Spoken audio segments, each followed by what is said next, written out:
sih. Kulon. Orang ini tidak kasual. Oh, tidak cocok. Kan kono sih setelah dari itu pindah itu. Terus dua MSI. Istimewa Messi. Messi kita nggak sempat main kono ya, kita masih ada. Ya, ya. Aku paling aku enggak merasakan. Messi kita langsung di saya kasual itu.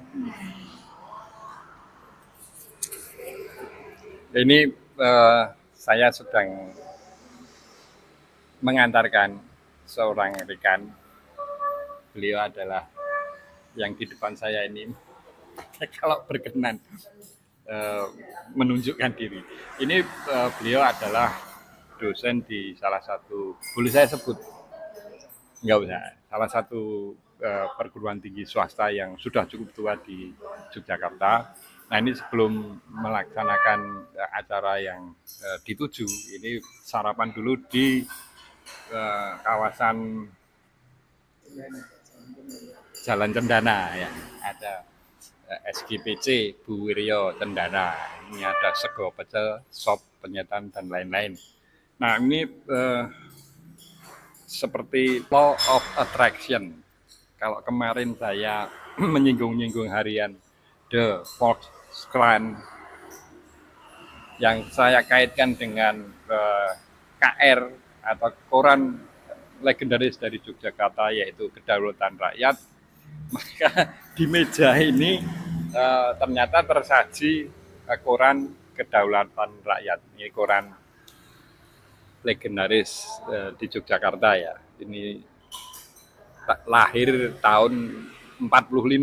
Sementara kemarin saya menyebutkan The Volkskrant itu lahir tahun 1921 sehingga selisih 24 tahun lebih tua The Volkskrant-nya. Nah, di halaman 1 ini headline-nya ini ada PGRI desak secepatnya direalisasikan. Ini terkait dengan keputusan MK kemarin ya tentang pelarangan dana EBG itu diambil dari dana pendidikan. Ini saya kira satu berita baik terutama dari kalangan pendidikan karena bagaimanapun alokasi dana pendidikan yang terkhusus terkait dengan mata pelajaran, pengembangan kurikulum dan lain-lain itu akhirnya harus diadakan refocusing ketika dana itu digunakan untuk MBG. Itu di satu sisi. Di sisi yang lain tentu MBG sendiri kalau dalam beberapa channel itu menyebutkan MBG di ujung tanduk ya, karena alokasi anggarannya harus dipisahkan dari pendidikan.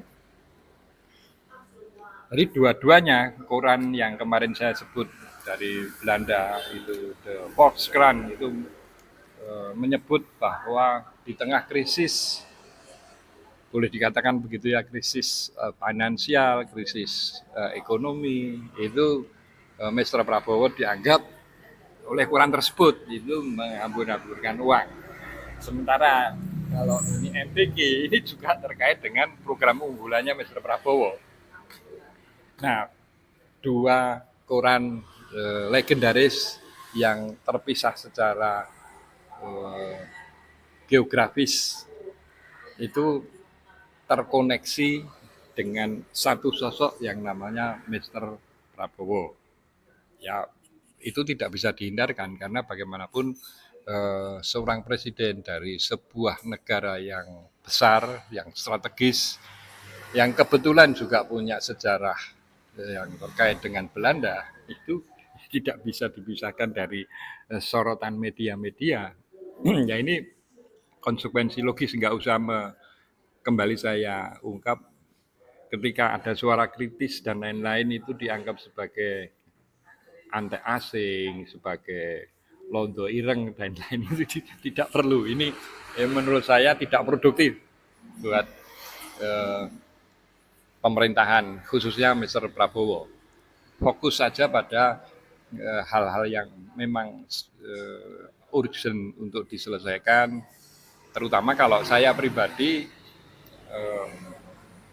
berharap Mr. Prabowo justru meletakkan fondasi-fondasi yang penting untuk tahun 2029, di mana ketika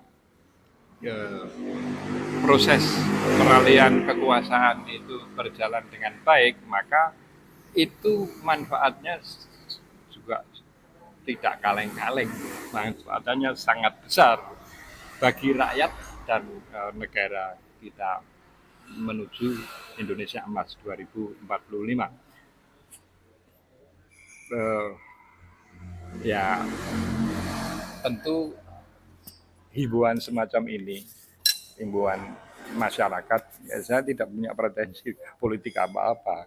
Saya tidak, kalau toh himbauan atau masukan saya sebagai bagian kecil dari masyarakat itu ada manfaatnya, saya tidak berpretensi untuk dipanggil Mr. Prabowo untuk masuk jajaran kabinet atau bahkan menduduki kursi komisaris, tidak. Ini semata-mata kecintaan saya terhadap negeri ini, Indonesia Raya, yang sudah memiliki 8 presiden. Nah, kalau tahun 2029 itu kemudian kita memiliki presiden yang ke-9, itu coba kita berimajinasi. Misalnya ini saya seorang presiden, misalnya saat ini. Saya berpikiran bahwa tahun 2029 presiden yang akan menggantikan saya atau saya sendiri yang juga ingin maju misalnya. Nah, saya sangat berharap tahun 2029 itu siapapun presidennya itu sudah fokus untuk menghantarkan seluruh rakyat Indonesia itu sesuai dengan apa yang diamanatkan oleh Undang-Undang Dasar 1945, bahwa negara harus hadir untuk melindungi, mensejahterakan, mencerdaskan kehidupan bangsa. Saya secara pribadi masih memberikan semacam toleransi. Jadi bahasa saya sendiri ya, toleransi terhadap periode pemerintahan ini karena boleh dikatakan turbulensi politik yang tidak mudah untuk diurai. Maka kalau toh misalnya terkait dengan misalnya MBG atau Koperasi Merah Putih misalnya, itu kalau toh misalnya dipakai indeks itu hanya berhasil 20%. Sekali lagi ini opini saya pribadi ya, it's okay, no problem, sepanjang saya mampu menghantarkan seluruh elemen masyarakat Indonesia pada tahun 2029 itu kondusif secara politik, kondusif secara sosial, sehingga ketika kita memasuki periode itu hingga 2045 kita sudah tidak lagi